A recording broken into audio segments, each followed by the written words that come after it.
All right, welcome back. It's 2 o'clock. That's the end of our first break following our first session here at the Spring 2021 Be Ready Utah webinar, preparing for a brighter 2021. Hindsight is 2020. That's our title there this year, this spring. And again, it's just, by being prepared, we will be better off. And we learned a lot from 2020 that we can apply to this coming year, 2021.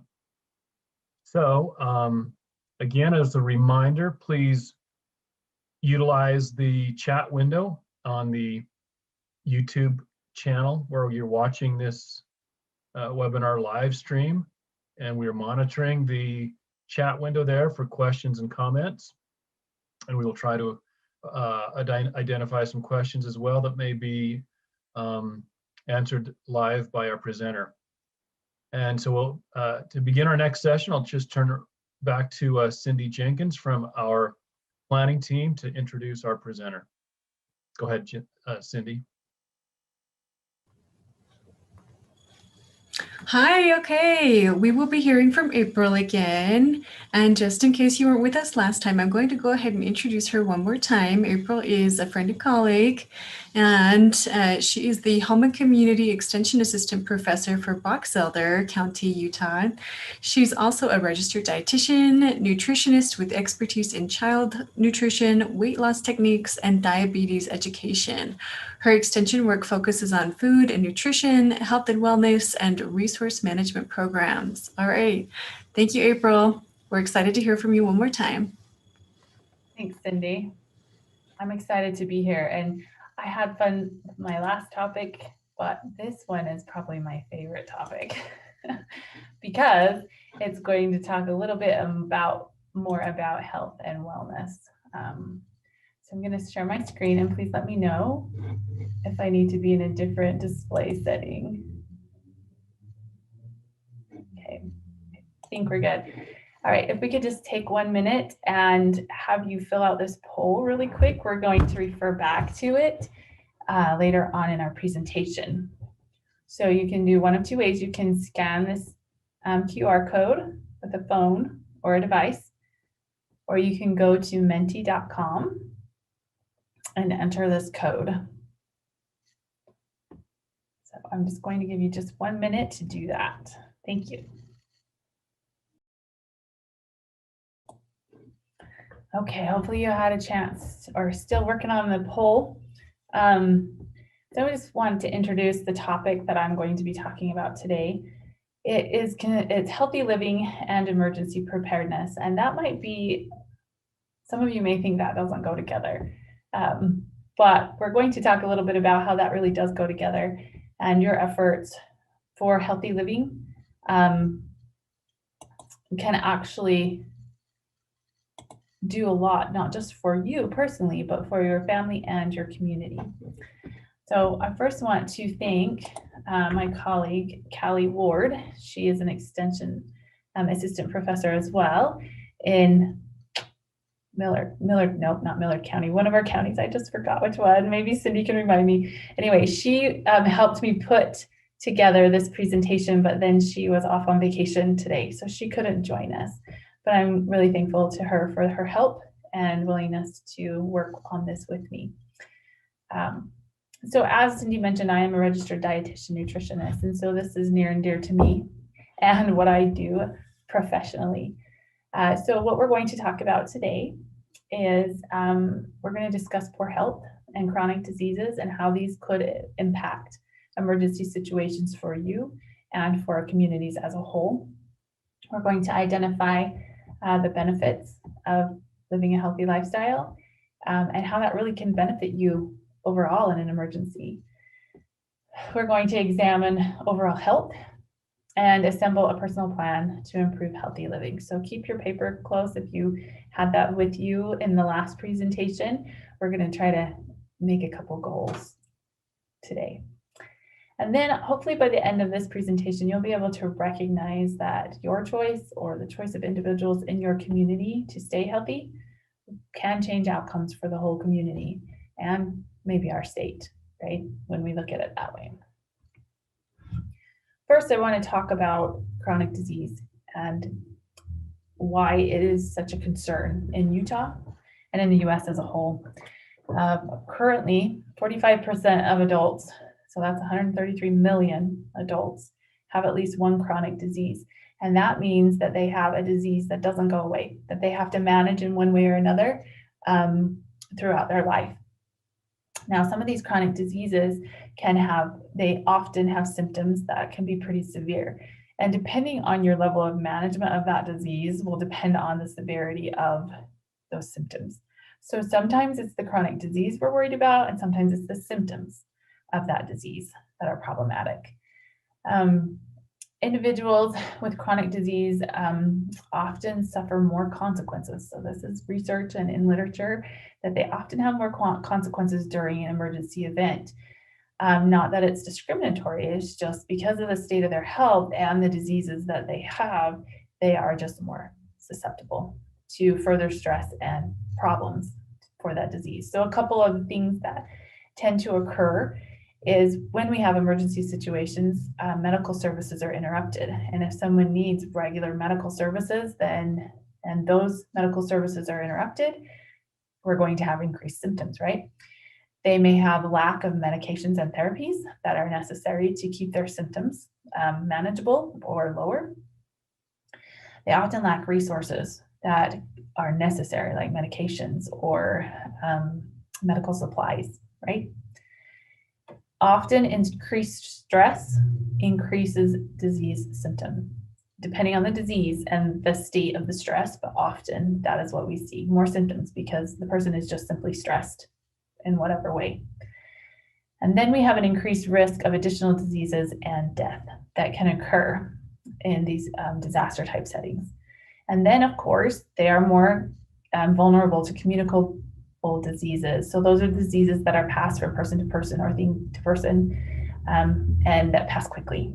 And when we already have someone with a chronic disease having increased symptoms, and then they get a communicable disease, even something as simple as a cold, it can aggravate those symptoms and make it a situation even worse. People with chronic diseases are also more likely to require emergency health care during a crisis. Either they can't move fast enough to get out of the way and they get injured, or because of the stress response, now they're in an emergency state. And often healthcare is limited during emergency states, right? Often people with chronic diseases have low aerobic fitness, which means they have a hard time walking, moving on their own or for sustained amounts of time. And this can often contribute to more chronic disease. Okay, so it's kind of a slippery slope, if you will, once we're already sliding down there and then we have a disaster that takes people out of a normal routine, it gets worse and worse. Now, this is especially concerning because of the condition of obesity that is rising in our societies. Utah is not free from this. I wish we were. We are one of the better ones on the obesity maps, but we are not free from the obesity problem. About 35% of Utah's population is obese, and this is numbers that were recorded in 2019, so they were released last year. So those are recent, those are current. So it's just over 1 in 4 adults, okay? And we're getting closer to 1 in 3, right? Which is concerning. Often obese individuals are unable to undergo stressful, strenuous movement. So when someone's obese, it's more than just overweight. We have just, 20, 30 pounds that we might be overweight. We're moving into a system of obesity where we have a change in physiological function because of weight. And this makes it difficult to walk, to run, to lift things, to sustain movement for long amounts of time, to stand, okay? And because of that, they often require help to be evacuated. They're not able often to evacuate from hospitals and care centers on their own or buildings. If they can't take an elevator, they may not be able to walk down the stairs or upstairs. And often people with obesity suffer from more than one chronic disease. Most of them have one chronic, well, we know they are because obesity is a chronic disease and is considered to be such. but often they also are dealing with other things like cardiovascular disease or diabetes or other chronic diseases that go with obesity. So why is this a problem? We don't like to see individuals suffering. I don't like it. And so it's a problem in and of itself that we have chronic disease and we have obesity on the rise in our society. But even more than that, during an emergency, people with chronic diseases require more resources. They require more people to move them in some cases, or to treat them, or to take care of their needs. They require transportation that is sometimes skilled or need certain apparatuses to transport them, lift them, move them. They require medications that sometimes we can't get, and the list goes on. So in an emergency response, chronic disease becomes a really big problem. They often require a higher level of skill. So for example, we have an individual that needs dialysis because their kidneys no longer function. If we can't get them to dialysis, they will not be able to survive within 4 to 5 days. They're in a pretty bad state and they're dying. So sometimes they gotta have that. Sometimes we will need lifts or elevators or electric wheelchairs to try to get them out of buildings or to shelters, and those may not be available depending on power and other things. And these individuals put caregivers and emergency responders in harm's way. I know it's their job, and we all know it's their job, but when an individual can't move themselves and there's not enough manpower and equipment, what do? Who stays? And I actually read some pretty heartbreaking articles on this, and it's a problem, because what do? If we have to evacuate people and we can't move someone because there's just simply no way to do it, do we abandon them? And it's a hard subject to talk about, but something to be discussed, especially in the community planning and emergency resources, is how can we make sure this doesn't happen, that we have to abandon someone because of chronic health issues. So probably one of the biggest things that we need to do as individuals is to monitor and manage our own health, and be responsible and do everything we possibly can to mitigate the effects of chronic disease. Sometimes we can't control it, and it's just going to be what it is. But sometimes the things we do and the way we respond to our diseases or the situations in our life can change how the response is overall. So I'm just curious. I'm going to get out of this and look at the results of your survey that you did. Okay. So I'm going to start this, and then I'm going to,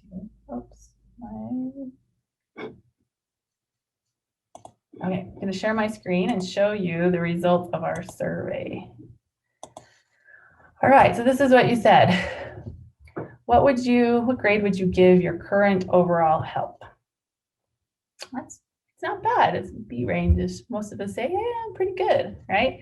You got a few that are in the not so great range, and then some that are in the I need some help range, right? And some of that may be out of our control. Sometimes it just is, right? We do our best, but sometimes it's out of our control. So then the next question was, what's one thing that you can do to improve your overall health? And if you look at this, the bigger the word, more often it was entered into the survey. So what is the biggest one we see right off? Good old exercise, right? And I think all of us have that in the back of our minds. We could do more. We could do more. Be more active, be more fit, be more capable, right? And that's true of, I don't care what age group you are. We could all do more, right? And some of us, maybe we do a little too much. I need to back off. But for the most of us, I think we could all do more, move more, because we just live in a society where we don't move. And it makes it really difficult to make that a part of our life and our daily habits. Another thing that I think is really interesting is weight is a problem. We know we carry too much weight. And again, there's a lot of environmental issues, lifestyles, just the fact that everything is automated and we just sit, right? It's so hard to change that. And I recognize that. I've counseled many, many, many people in trying to lose weight and to change, behaviors. And it's not an easy thing to do. So, and then eating better, definitely, that's a really good one. Diet, okay, that can be stressful on people. Drink more water. I like have active and activity. Look at this one. This one's interesting, but I think a lot of you recognize and know that sleep is critical, right? I like plant. Okay, good. All right, so you guys did great.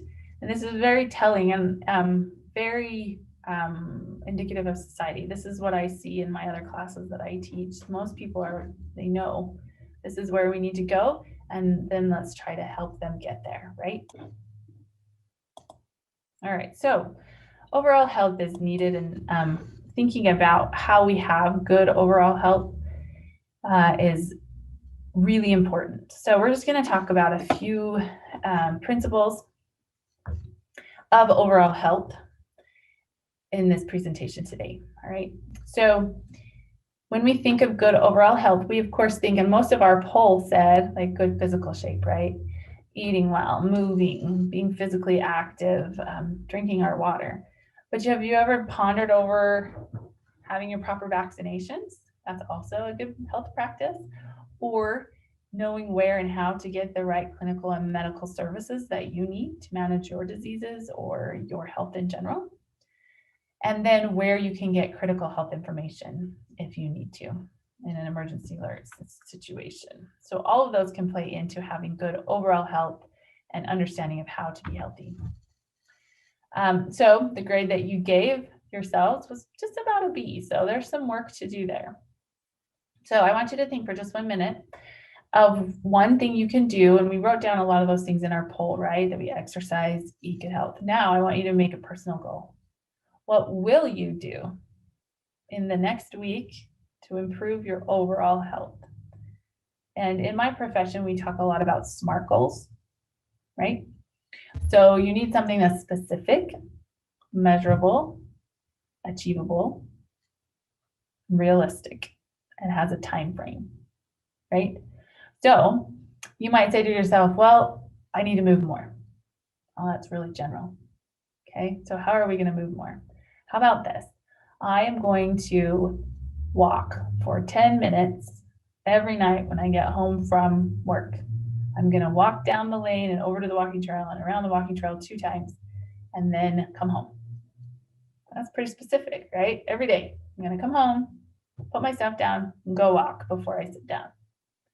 Okay, so that would be a specific goal, a SMART goal that you could track every day and you would be able to know, am I doing it? Am I not doing it? Right? Okay, so hopefully you have that goal down. Some action items I thought up if you're kind of having a hard time thinking of a goal is to sit down with your family or as an individual and make a plan. Where are you going to start? Okay, that may be your goal. I'm going to make a plan for health this week, and this is the day I'm going to do it, and this is how long I'm going to spend doing it. So make the plan.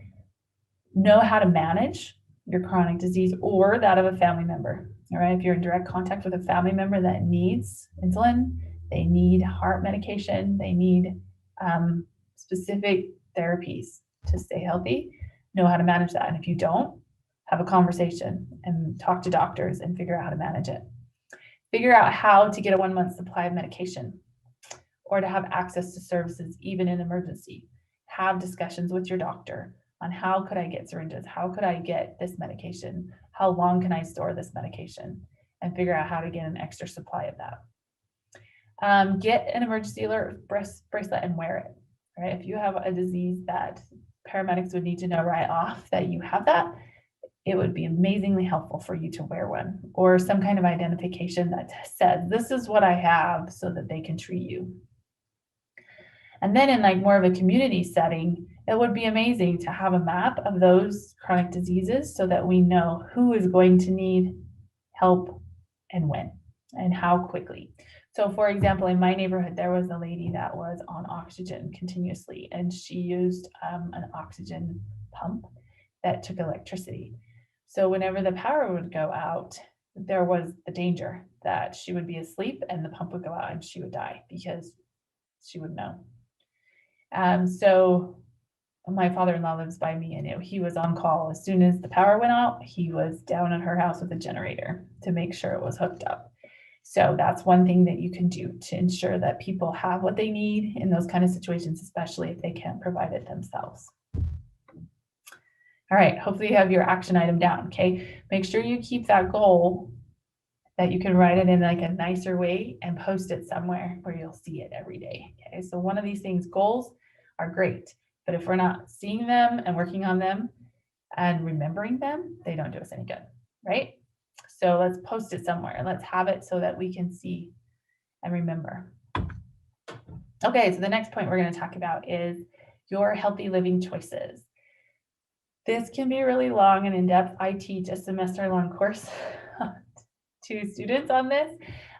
So it's hard to talk about in just a few slides, but there are 4 essentials, 4 essential habits that will be most beneficial to you and are a great place to start. I would start here, and then if you need more information, find a class near you. And if you don't have one near you, talk to your extension agent, okay? Your home and community extension agent, and maybe we can get a class going. Yeah, request. We would love to be able to do something like that. All right, so here are a couple of things that can help you start and become healthy and stay healthy. So first, drink water. Super necessary. Just like if you were in the last one, we talked about how essential water is, and that is true. Drinking water consistently over the day is necessary to keep the body functioning at its optimum. If you are not drinking enough water, you are not functioning at your optimum and your health is reduced. This is particularly difficult for individuals who are older. As you get older, you start to lose your sense of thirst. I don't know exactly why that is, but it's a physiological change that occurs. So we don't know that we are getting dehydrated and we don't drink enough. So a lot of times I will tell people to set an alarm, okay? Know that you're drinking something at least every hour, right? And you can use alarms on your little watches, on your phones. You can take a water bottle with you wherever you go to help you remember, but necessary, okay? There's a pretty quick rule, drink 8 ounces of water a day, but that's really bare minimum. If you're active or out in the elements a lot, you have a bigger body, you're going to need more water. All right, so 8 ounces of water is, that's 64 ounces or 125 ounces, but that's bare minimum, okay? So take into consideration heat, activity, and those kind of things, and increase the water for those as well. But getting to where you drink 8 ounces of water a day is a great start, okay? It's a great start, somewhere to start. Eat your fruits and veggies. The recommendation is that you have at least 5 fruits or veggies every day. Now, technically, that should be 5 fruits and veggies every day, but the recommendation is sitting at 5 fruits or veggies a day, okay? So you need a serving often throughout the day. Being active is another way to really help that health increase and grow. And then get a good night's sleep. So you had that in our poll. You guys already know that's really important. So we're not going to do this with a poll just because of the clunkiness of this webinar, but I want you to think about what you would give your healthy living grade. Where would you be right now? Do you drink enough water? Do you eat your fruits and veggies regularly every day? Are you active regularly every day? Do you get a good night's sleep most of the time? Almost every day you get a good night's sleep. So that would be 7 hours at least in a row. Where do you sit with that? And where would you give your grade? Hopefully we're still in that B, maybe more A ranges, right? Or it might just be being a little optimistic. But we all have work to do in this arena, don't we? There's always something that we can fix and do better. So for just a second, I want you to think about a SMART goal that you can do. We talked about our overall health, so you have that goal. One's already settled. Now let's talk about our healthy living. Let's change those healthy living habits. What's one thing you would be willing to do? Remember, don't make it huge.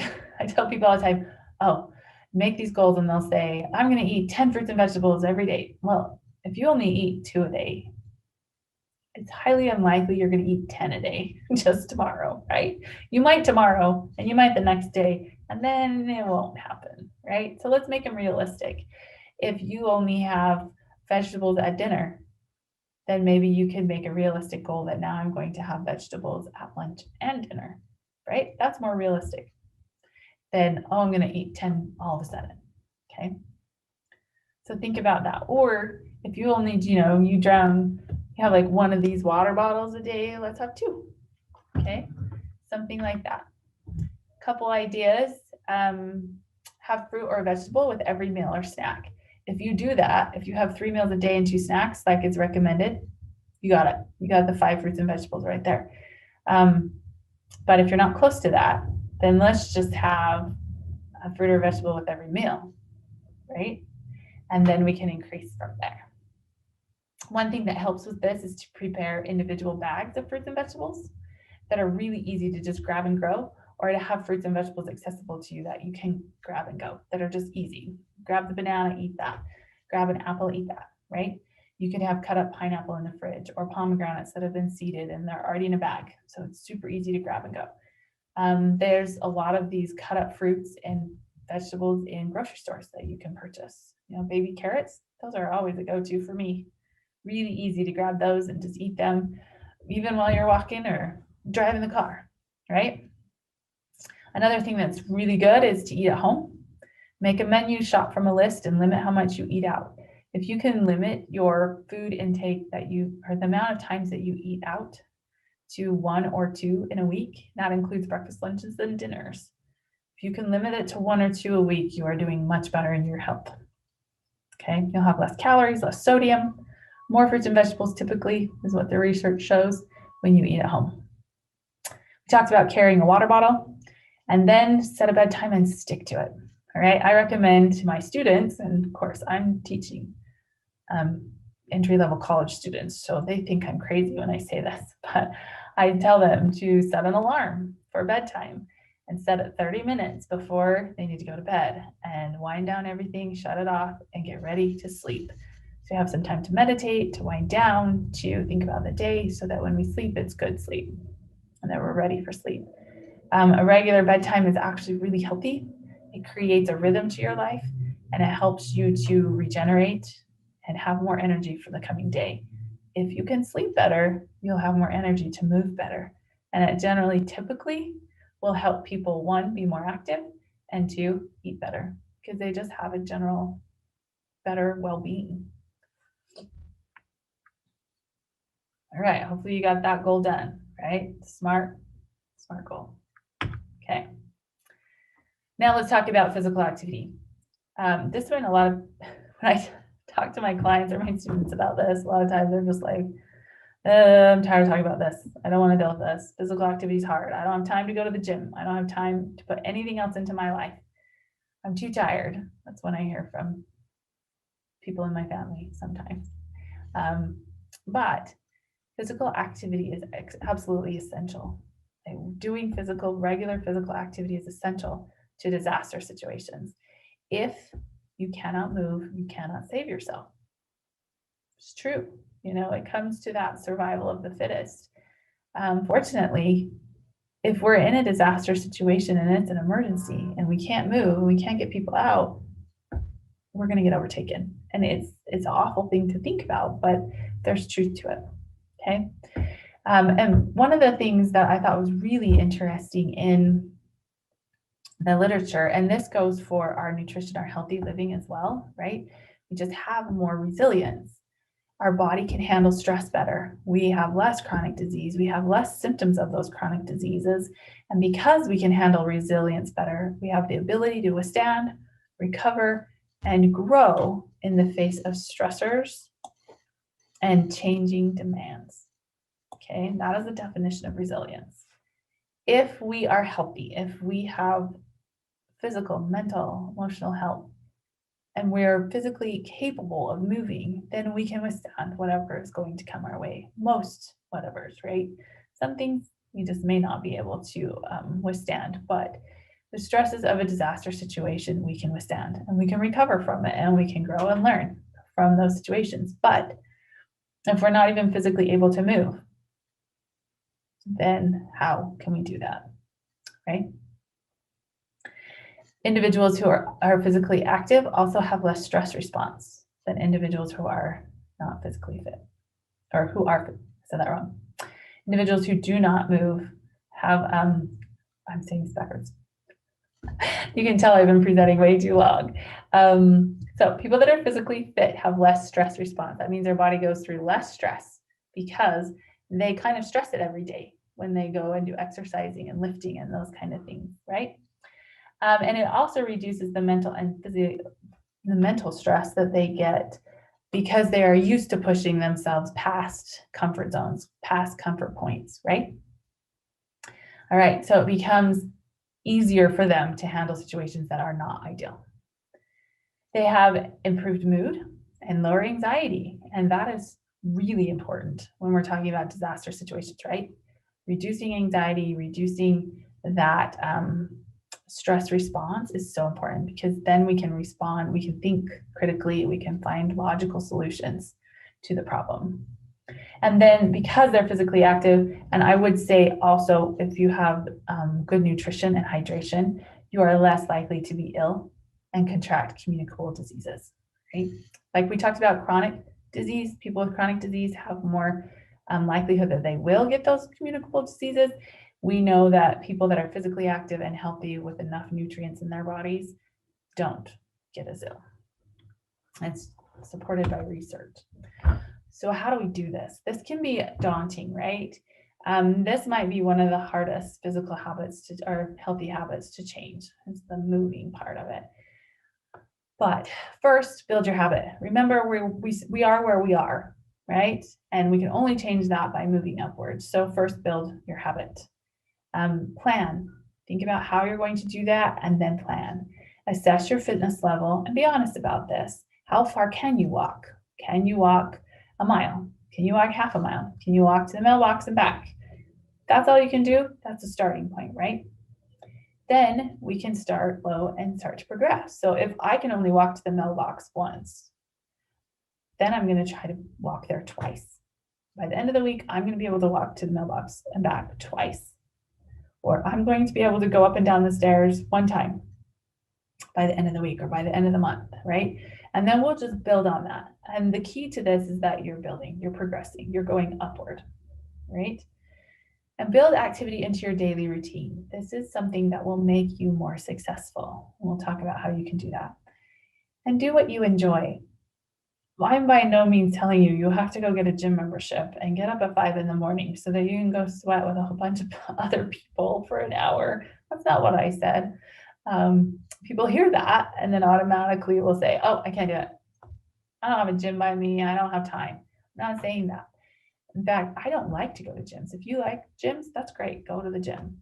But if you don't like gyms, there's so many other ways to do exercise and be physically active. So be creative. Do things you want to do. And do it in a time frame that works for you. So I teach my students and my clients, and I'm teaching you the rule of 10. All right. The recommendation is that we get about 150 to 300 hours of physical activity a week. All right.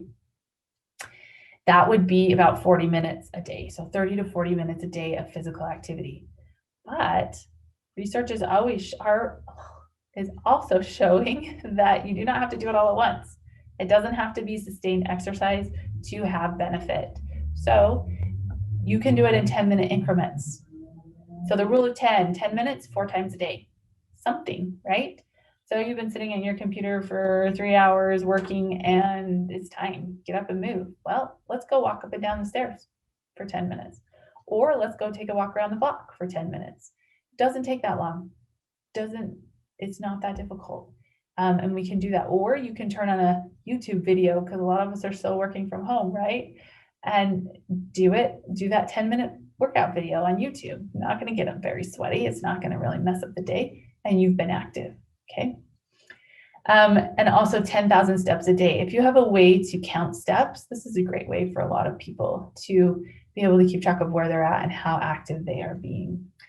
If you like to hike, go hiking. If you like to run a jog, find ways to do that a few times a week, and then find other ways during the week if you don't have time to go run a jog to just get in 10 minutes.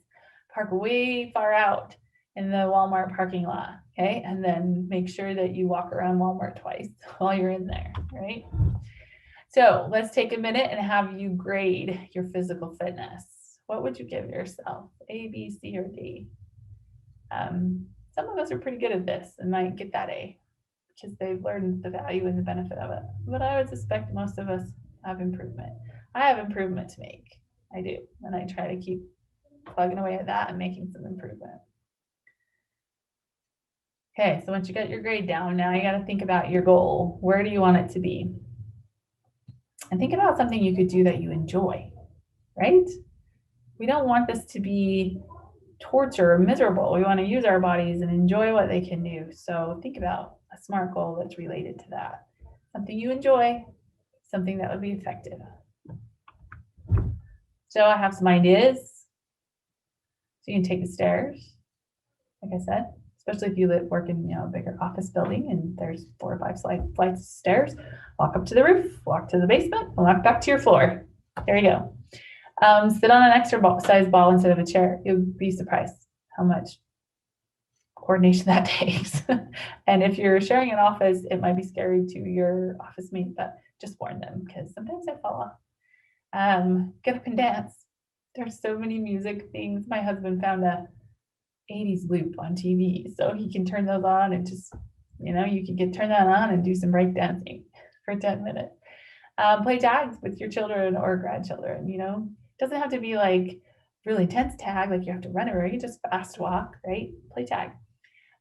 Set a timer, and every 2 hours, get up and move. If you can move for 10 minutes, do that.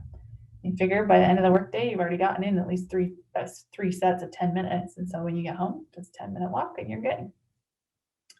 Properly lift household items like jugs of milk, bags of flour, a child. In fact, it's really fun to dance with a child if you have one that you can do that with. Then you're getting in 10 minutes of workout, having fun and bonding at the same time. Work in the yard. This time of year, we're probably all needing to get out there. So get out there, work in the yard, weed, change something, dig a hole, do something. I love to dig in the dirt. It's just so therapeutic. Go hiking with a backpack. And this is actually a really good one. It was Callie actually that helped us with this presentation. She has her kids do this from time to time. They will get their 72-hour kits, put them on, and off they go for a hike. And they don't get any warning. They just get their bug out bags and out they go. And then they go walk for so long and do this and gradually increase it so that they have stamina to carry it. Have you ever thought about that? And I hadn't thought about it until she told me. Could you carry your 72-hour kit if you had to walk out of a situation? Something to think about. All right, so let's talk for just a minute about vaccinations. I know a lot of you are probably like, what does this have to do with emergency preparedness and health? It has everything to do with it because when people aren't vaccinated, it actually causes more problems. When we talk about chronic disease causing more problem and a draw on resources, this also can be a problem because often when we are in a disaster situation, we have more contact with people. We're in shelters or we're in bigger groups trying to find ways to survive and help each other. And so we're going to have more contact with communicable diseases and diseases that spread from person to person. So vaccines are actually a really good preventative measure to help really awful diseases from spreading in our groups. And they really are a blessing because years ago, diphtheria used to take thousands of children.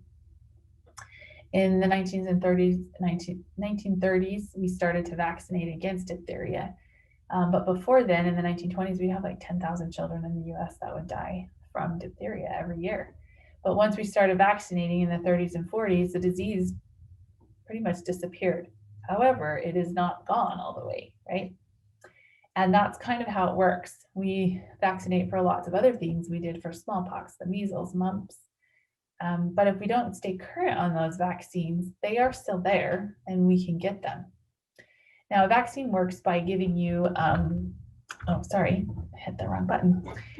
It works by giving you a small portion of that disease or the components of the molecule that causes the disease, and it allows your body to build special cells to fight that certain disease molecule. And when it does that, we are what we call immune, because our body's had time to build the cells that will recognize that disease as a problem and get rid of it and get it out of our body. If we haven't been vaccinated or our vaccines have not been updated, then if that germ, that bacteria, that disease is entered into our body, we won't have the necessary components we need to identify it and get it out of our bodies. So we'll become ill and we'll have the symptoms of an illness, and then we can spread that to others. So for kids, we have regular plans and patterns for immunizing them. But how long has it been since you had yours updated?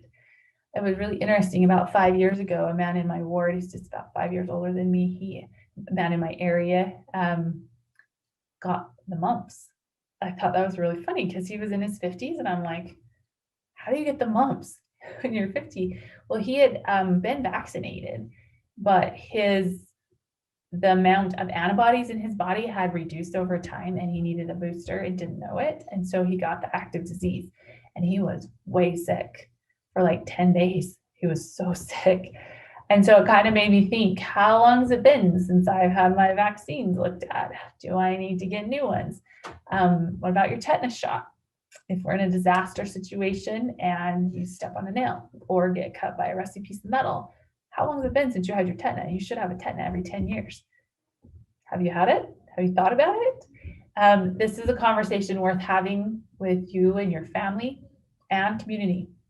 Make sure people are up to date on their vaccines, that they understand that vaccines are safe and that they're good. And there really is no evidence, no really good conclusive evidence that they cause any other problems in children.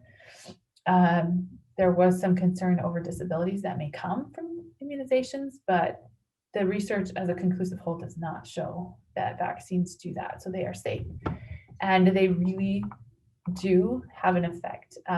Children still die from these diseases and get damaged from them if we're not careful to keep those immunizations current. So helping people know where to get immunizations, knowing why to get them, and to keep them current is really important to overall health and the draw on community resources.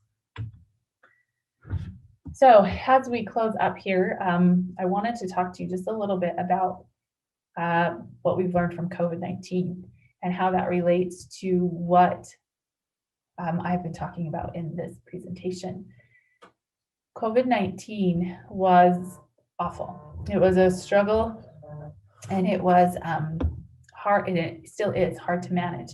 But one of the things we learned from it was that people that have chronic disease have a higher likelihood of developing the severe symptoms of COVID-19 from the COVID-19 virus, and that when people are obese, it compounds the risk. So if you have a chronic disease and you're obese, then these individuals across the board had more hospitalizations, required more critical care. So that meant that they ended up in the critical care units on vents and oxygen, and more of them died because of the complications with their chronic disease and obesity.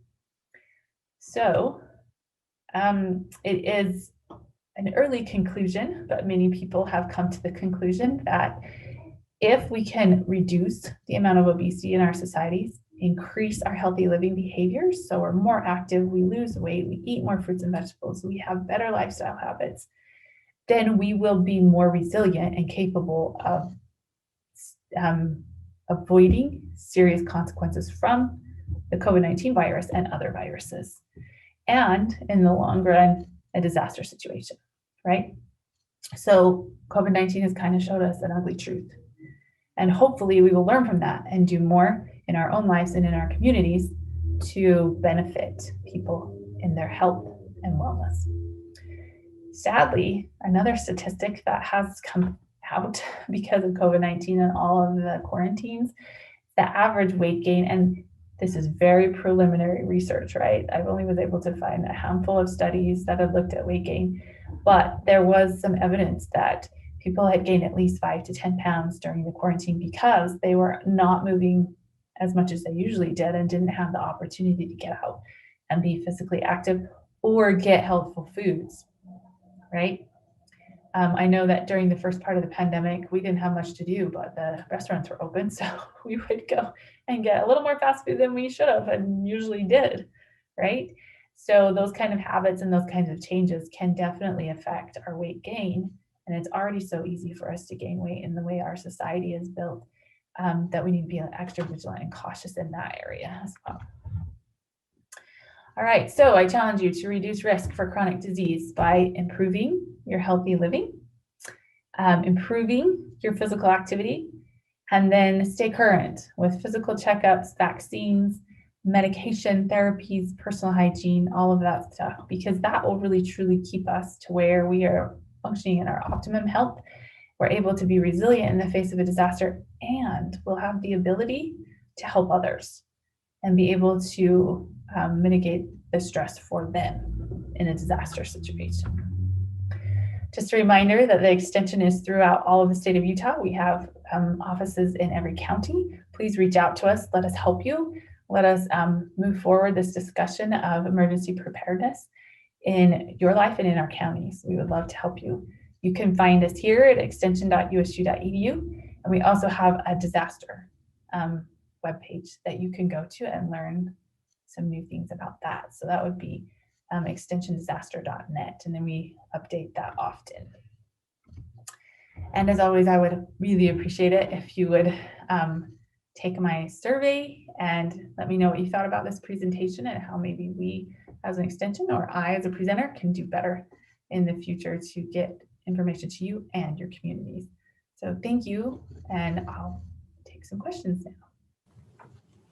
Thank you, April. Okay, we do have a question from Ronald Giles, and he says, if there was an emergency and you had to go into survival mode for days or 1 to 2 weeks without eating good nutritious food, would it really matter your level of fitness? So he's playing into the scenarios here.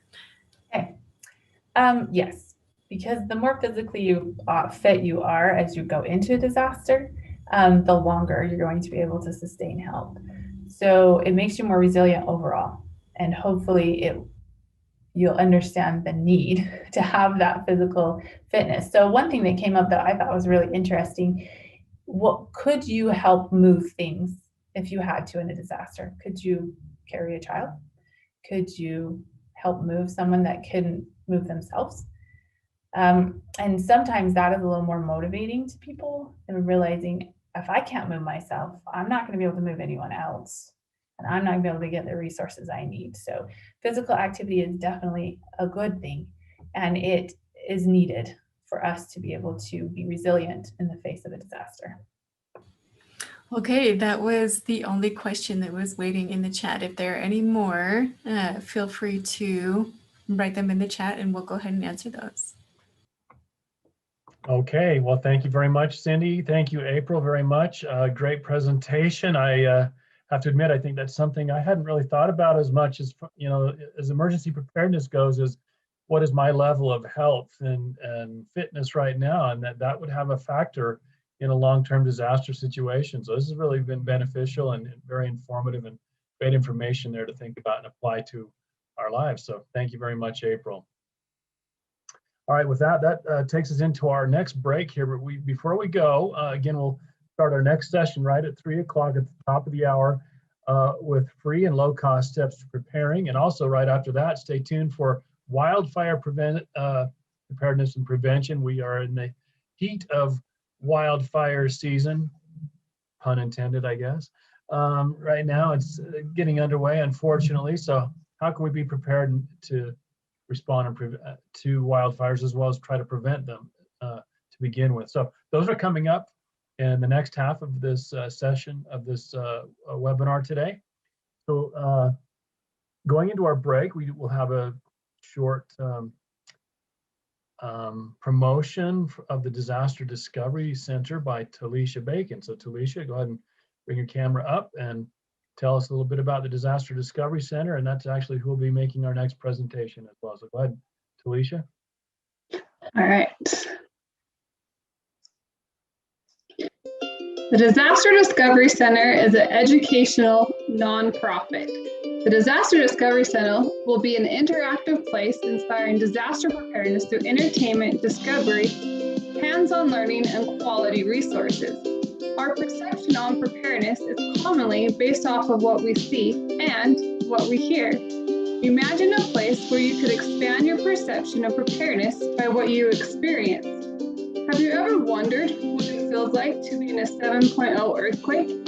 Imagine being able to choose the size of the earthquake and actually ride it with your friends. Ever wonder what it feels like to be in a tornado or hurricane force winds? Imagine a wind tunnel where you can choose your wind speed, strap in, and take it for a ride. Ever wonder what it feels like to be in an airplane emergency? Imagine a safe experience where you can put on the oxygen mask and life vest, open the door to the wing, and slide down the airplane slide. Ever wonder what it feels like to escape from a house fire through an upper window using a window ladder?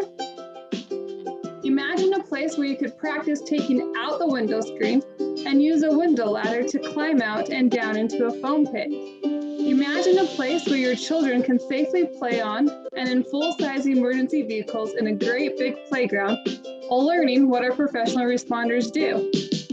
These are just a few examples with over 50 more. The Disaster Discovery Center will be a place where adventure awaits, knowledge empowers, confidence grows, and life-saving skills are learned. We are currently in the design phase for creating the Disaster Discovery Center. You can help us make this a reality. Visit disasterdiscoverycenter.org to discover all the ways you can help.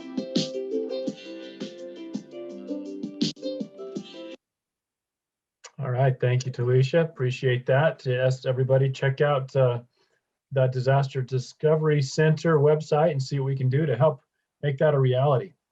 As we go into our break, I want to thank our sponsors at this point. The Rocky Mountain Center at the University of Utah, the Rocky Mountain Center for Occupational and Environmental Health. Rocky Mountain Center for Occupational and Environmental Health. We appreciate their support very much. Also, Smith & Edwards, we appreciate their support as sponsors for the Be Ready Utah webinar this spring. Again, come right back at 3 o'clock. We have our free and low-cost steps to preparing presentation, followed by our wildfire presentation at 4 o'clock. So please stay tuned here. We're going to finish our break, go into this break now, and we'll start back up at 3 o'clock. Thanks for joining us, everybody.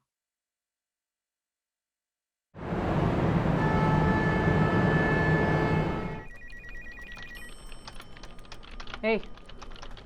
Yeah? Did you know that in an emergency, local phone lines are probably going to be jammed? But long distance numbers might still actually work. Really? Yeah. So last night we called and asked my Aunt Mabel in Colorado to be our out-of-state emergency contact. If something happens now, all my family's going to text her and let her know that we're okay. Huh. I should do that.